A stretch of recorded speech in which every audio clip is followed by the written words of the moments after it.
I think you are echoing, Zaiza, itong sinabi ni former Senate President Franklin Drilon na itong 2025 national budget natin is the most corrupt.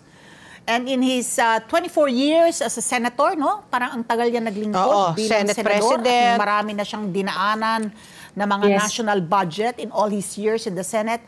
Mabigat yon para sabihin niya na pinaka-corrupt na itong 2025 GAA natin. And you are echoing that, no? Sabi mo nga, ito ay napaka-corrupt nitong budget natin na to for 2025.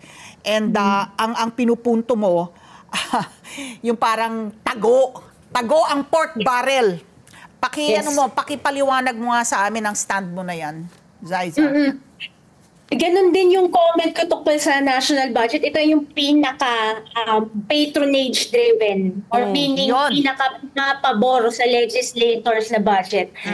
Sa totoo lang yung experience ko sa pag-monitor ng budget, simula pa nung nasa government, paglabas ng government, kalahati lang ng experience ni Senator Drilon kung tutuusin. Pero ngayon lang ako nakakita na hundreds of billions na pupunta sa pork barrel. At ang nakakatakot dito, hindi katulad doon sa sistema nung PDAF na merong very specific limits lang, 80 million lang per legislator. So wala na yan, na-abolish na yan dahil nag-rule na rin ng Supreme Court na unconstitutional yung pakikialam ng legislator sa pag-implement ng budget. Pero dahil na-declare na yan na unconstitutional, iba naman ang ginagawa nilang scheme ngayon. Ang ginagawa nila, ipapasok na nila sa budget legislation pa lang. So dahil walang cap, walang limit doon sa pwede nilang ipasok, billion, hundreds of billions talaga yung pinapasok nila. At hindi ito sa DPWH lamang. Alam naman din po natin yung mga ayuda programs. So bigla na lang nagpulputan doon sa BICAM. Hindi naman yan pre-oppose ng mga ahensya.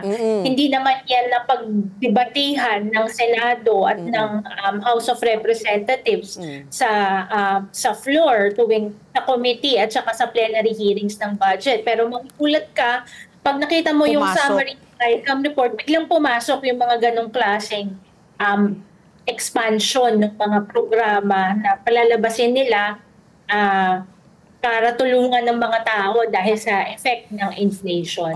Sa BICAM nangyari ang sa lamang himala.